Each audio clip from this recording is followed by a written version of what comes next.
સુરેન્દ્રનગરમાંથી પસાર થતી ભોગાવો નદીમાં પ્લાસ્ટિકનો વેસ્ટ મોટી સંખ્યામાં જોવા મળ્યો છે। ભોગાવો નદીએ પ્લાસ્ટિકની ચાદર ઓઢી લીધી હોય તેવું લાગે છે। આ સ્થિતિના કારણે પ્લાસ્ટિક વપરાશ પર પ્રતિબંધ માત્ર કાગળ પર હોય તેમ લાગે છે। વરસાદના પાણી સાથે હજારો કિલો પ્લાસ્ટિક ભોગાવો નદીમાં ભળી ગયું। ગુજરાતની દૂષિત નદીઓમાં ભોગાવો 8મા ક્રમાંકે છે। નદી કાંઠે ચરવા જતા પશુઓના જીવને પણ જોખમ છે। તાત્કાલિક નદીની સફાઈ કરવામાં આવે તેવી માંગ ઉઠી છે।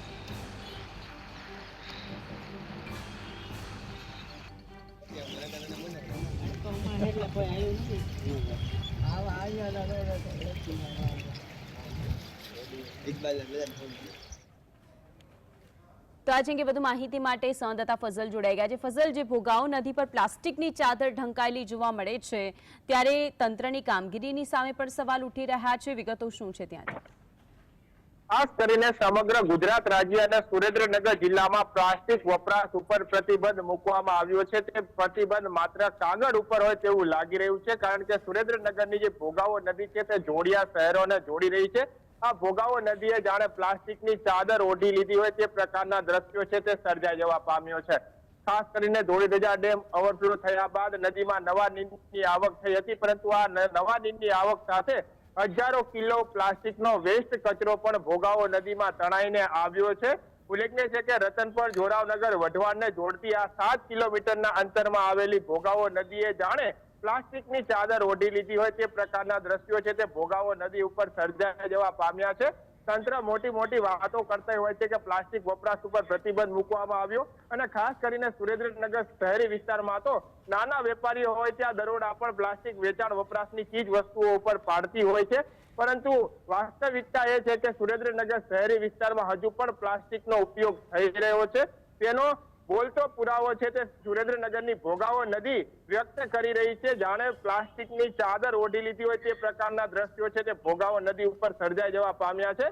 ઉલ્લેખનીય છે કે સુરેન્દ્રનગરની જે વઢવાણ, રતનપરને જોડતી ભોગાવો નદી છે ત્યાં પશુઓ પણ ચરવા માટે આવતા હોય છે, ત્યારે પશુઓ પણ આ પ્લાસ્ટિક ખાવાના કારણે પશુઓના જીવ પણ જતા હોય છે। એટલે કાંઈ ના કાંઈ પ્રકારે આ છે માલધારીઓ છે તેમના પણ રોષ જોવા મળી રહ્યો છે।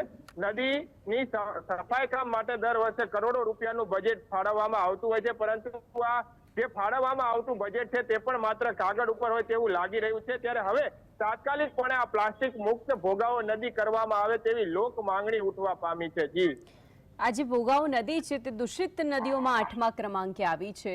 શું આ પહેલા કોઈ પણ પ્રકારની કામગીરી કરવામાં આવી છે નદીની સાફ સફાઈ માટે, જ્યારે આટલા કરોડો ખર્ચો આપવામાં આવતો હોય છે છતાં પણ?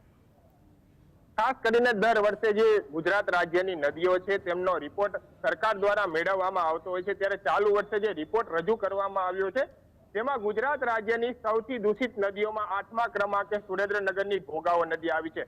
ખાસ કરીને નગરપાલિકા દ્વારા સુરેન્દ્રનગરની ભોગાવો નદીમાં દૂષિત પાણી શહેરી વિસ્તારમાં વપરાશ થયેલું ઠાલવવામાં આવે છે।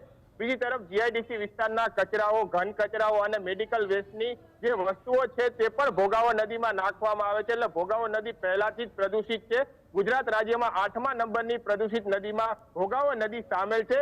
ત્યારે તાજેતરમાં જે આવેલો વરસાદ છે ત્યારે ઓવરફ્લો ડેમો થયા છે, તેની સાથે હજારો કિલો પ્લાસ્ટિક પણ તણાઈને આવ્યું છે, અને હાલ તો પરિસ્થિતિ એવી છે કે સમગ્ર ભોગાવો નદીમાં પાણી કરતા પ્લાસ્ટિક વધુ જોવા મળી રહ્યું છે। ઉલ્લેખનીય છે કે પ્લાસ્ટિક વપરાશ ઉપર પ્રતિબંધ હોય તો આટલું બધું પ્લાસ્ટિક આવ્યું ક્યાંથી તે પણ એક સળગતો સવાલ છે। નગરપાલિકા વહીવટી તંત્ર માત્ર બજારોમાં વેચાતા પ્લાસ્ટિક વેચાણ ઉપર દરોડા પાડી અને સંતોષ અનુભવતી હોય છે, પરંતુ મોટી કંપનીઓમાં કોઈ પણ પ્રકારની પ્લાસ્ટિક વપરાશ ઉપર કાર્યવાહી ન કરાતી હોવાની ચર્ચા પણ સુરેન્દ્રનગરમાં સેવાઈ રહી છે। જી ફઝલ, અનેક વખત આપણે જોઈ ચૂક્યા છીએ કે મોટી કંપનીઓ અને તેમાં પણ ઔદ્યોગિક જગતની અંદર એટલી કંપનીઓ હોય છે કે જે નદીઓની અંદર દૂષિત પાણી ભેળવી દેતી હોય છે। શું આવી મોટી કંપનીઓ દ્વારા આજે આ પ્લાસ્ટિક ઠાલવવામાં આવ્યું હોય તેવું બને ખરું? ખાસ કરીને સુરેન્દ્રનગરમાં જે જીઆઈડીસી વિસ્તારના ઉદ્યોગો આવેલા છે ત્યાં ગંદા પાણીનો વપરાશ થતો હોય તે પાણી સુરેન્દ્રનગરની ભોગાવો નદીમાં છોડવામાં આવી રહ્યું છે। કેમિકલ યુક્ત પાણી ભોગાવો નદીમાં છોડવામાં આવ્યું છે। લોકો ભોગાવો નદી ઉપરથી પસાર થાય તો મોઢે ડૂચા દેવા પડે તે પ્રકારના દ્રશ્યો સર્જાતા હોય છે, ત્યારે આ પ્લાસ્ટિકમય પણ હવે ભોગાવો નદી બની ચૂકી છે। સમગ્ર જે 7 કિલોમીટરનો શહેરી વિસ્તારનો વિસ્તાર આવેલો છે ત્યાં પ્લાસ્ટિકની ભોગાવો નદીએ ચાદર ઓઢી લીધી હોય તે પ્રકારના દ્રશ્યો સર્જાઈ રહ્યા છે। પરંતુ હવે આ તો એક તપાસનો વિષય છે, કારણ કે આટલું બધું પ્લાસ્ટિક ભોગાવો નદીમાં આવ્યું ક્યાંથી? કારણ કે નગરપાલિકા પણ શહેરી વિસ્તારોમાં જે કચરો ઉઘરાવવા માટે વેન મોકલતા હોય છે તેનો કચરો પણ ભોગાવો નદીમાં નાખતા હોય તે પ્રકારના તાજેતરમાં દાખલાઓ સામે આવ્યા છે. એટલે શહેરી વિસ્તારનો પણ આ કચરો હોઈ શકે અથવા તો કોઈ જીઆઈડીસી વિસ્તારના મોટા ઉદ્યોગકારો છે તે પણ વેસ્ટેજ કચરો ભોગાવવામાં નાખ્યા હોવાના કારણે આ પ્રકારના જે દ્રશ્યો છે તે અને આ પ્રકારનો બનાવ બન્યો હોવાનું પણ હાલમાં ચર્ચાઈ રહ્યું છે. પરંતુ હવે તો વહીવટી તંત્ર અને નગરપાલિકા વિભાગ આ મુદ્દે તપાસ હાથ ધરી અને આ જે પ્લાસ્ટિક ભોગાવો નદીમાં ઠાલવનારા ઉપર કાર્યવાહી કરે તેવી લોક માંગ છે. જી બિલકુલ ફઝલ, આપ જોડાઈને વિગતો જણાવી તે બદલ આપનો